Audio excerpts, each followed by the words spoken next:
What?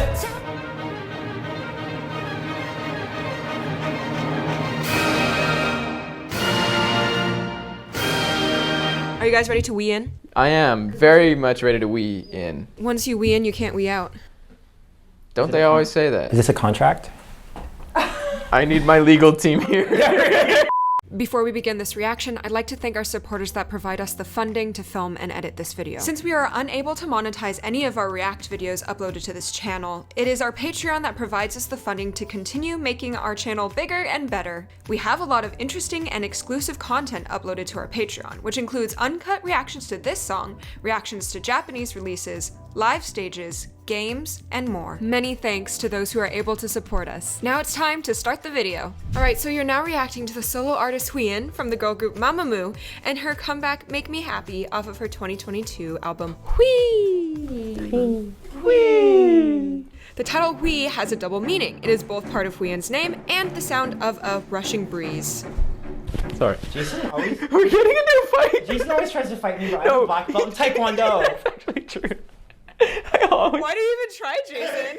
Because I have it in me. Like, I want to fight him, but then I realize emotionality takes over logistics sometimes. This song expresses the allure of getting to know a lover, the feeling of going back and forth with someone, almost like playing ping pong.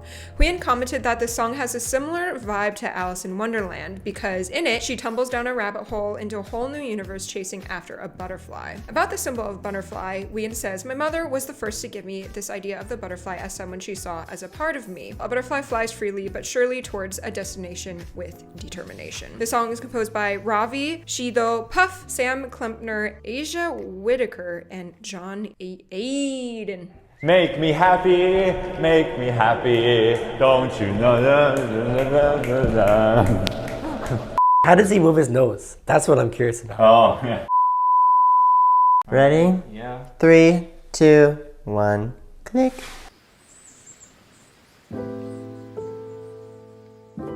Love the major sevenths. Yeah, right. It's cute. That 251 though.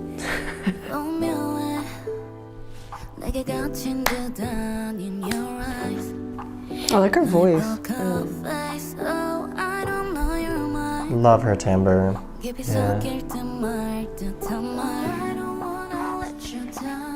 Oh, there it is. That's what I was waiting for. The flat 9. Oh. That was not what I was expecting. It's just like a slow build. Look at those tiles though. Ooh. What?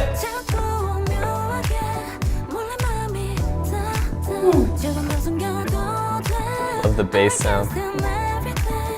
That bass line, oh my god. It makes you want to like dance, but it's also so smooth. Like you just want to listen and chill. Low register, yeah.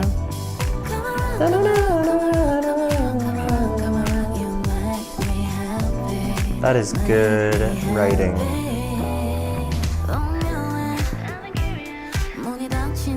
Like there's like a new motive now, since it's like the second verse. Oh, it's totally new synth patch now in the back. That makes it really... Yeah. Is that a different chord progression? Oh. Strings, sustained strings, holding the emotion out. The muted piano was very nice.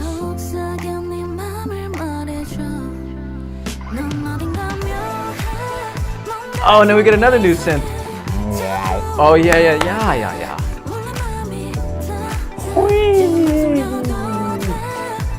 Love the kind of floaty synth in Yeah. the background. It's very, very gentle. Yeah. Oh, that was kind of crunchy. Oh, nice. We didn't hear the arpeggio to the low note. Hey, we got the G major finally.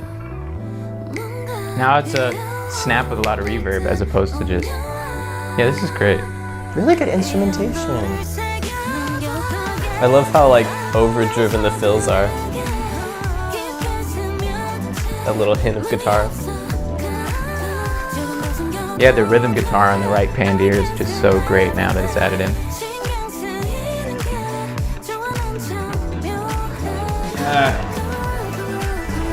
I like that part the most, right? So pretty.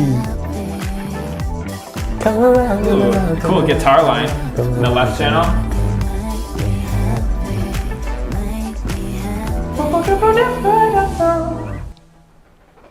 That was very, very, very, very, very good. Yeah. Dude, that was rad. That makes me happy. Good. Why? That's so beautiful. I don't know. I just had a smile on my face the entire time. I just really like that. Like, it's a perfect balance of peaceful or like calm, just good vibes, and like more upbeat, like wanting to just like kind of like dance to it. It's like one of those songs that you're like walking down the street looking at the pretty flowers and listening to Make Me Happy. Yeah, Butterflies was a symbol of the song, and I feel like with Butterflies, it's kind of the same way where you can tell like where they're trying to land, but like with their path, they like kind of just like, do you know what I mean? No, I do know what you mean. Like they don't find a straight freedom. line like a There's freedom. fly or a bee. They No, kind that's of go very like, true. they flutter.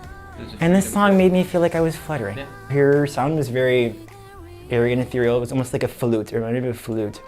If she were an instrument, I would say she would be a flute, and that definitely played in her favor for this song. Like the way her voice lifts at the end a lot, it's like, oh, it's like a butterfly flying. Or like, and I think like her vocals match really well to like the theme overall of this song. Especially the chorus, just like how the melody falls.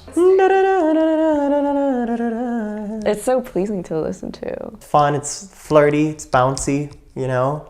And it has direction. It's like everything like feels like it's going up and it's like lifting, but then her voice is going down and it's like,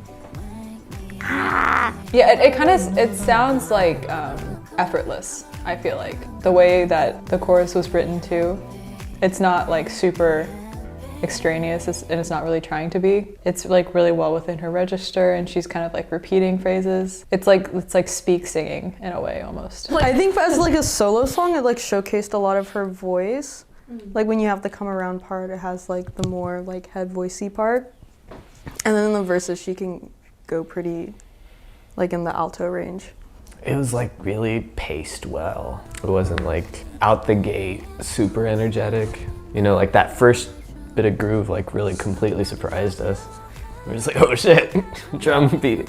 And then just like the way that it keeps building throughout and adding more and more things without feeling cluttered. I was really listening to like what the instruments were doing. And like I was paying attention to like the layering of like what happened. Like I like songs that have like one single voice, and then as like the music progresses, there's just like more things layered on top, but like it like balances out really well. That's a really important thing in like classical music. There's certain orchestras and certain conductors, like somebody like a Bernard Haitink, let's say like a Beethoven symphony. When you played it with him, you'd get there and it's like, this is intense, but it's not like as intense as it usually is. And then when you actually reach the place in the fourth movement, when the shit hits the fan, it's so good because he paced dynamics, he paced the phrasing, he paced the tempo, he paced rubato, and then it's a masterpiece. And here, the pacing of instrumentation and adding of the layering of it and how it slowly expands and gets thicker, and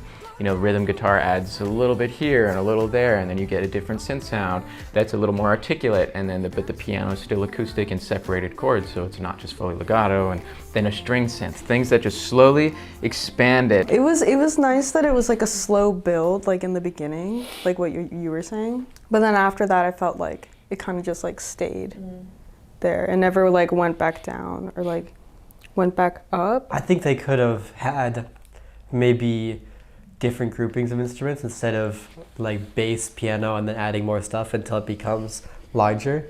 They could have gone adding stuff and then different grouping and then B, and then they get A plus B. Is that not a happy thing for you? No, I like this. Fair enough. What happened for me is that it was building nicely, and then once it got enough that it was a full sound, it plateaued for the rest of the song. That makes sense. Okay. Yeah. Harmonically, it is like a lot of the same things, where it's 2-5-1. 2, And sometimes they add this like other chord. I don't know what it is. Cool little move to the flat 7, right? In the pre-chorus? Yeah, so it goes 2, 5, flat 7, 4. 4. 1. Which is fun. And it like kind of messes with you because like the 4 to 2 feels like you're in a different key for a little bit. Yeah. It could be in like G and we just got fooled. What is that? G. Yeah, it's in G. See, we got fooled by the 4-2. Yeah, we got fooled. So we got. Yep. So yeah, so it's this. It's really nice. Like 2, and it's like dark. Ah.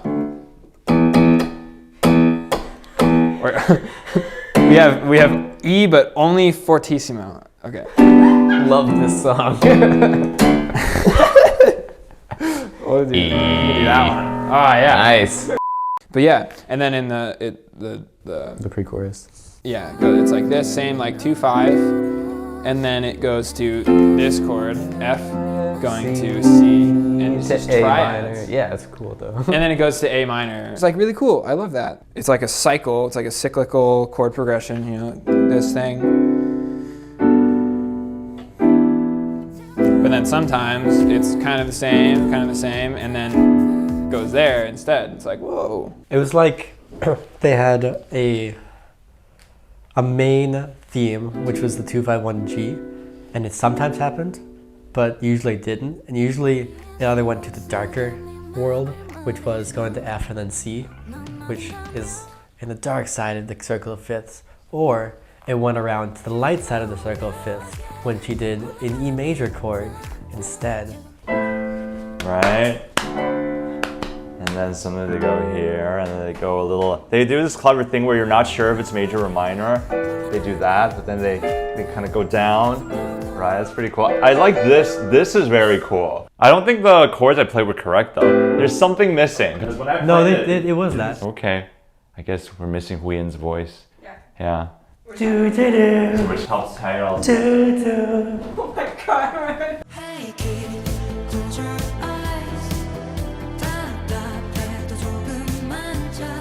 It was very butterfly-like. I feel like I was just butterflies in the sky. Butterfly in the sky. Come on. I can fly twice as high. Take a look. It's in a book. Reading rainbow.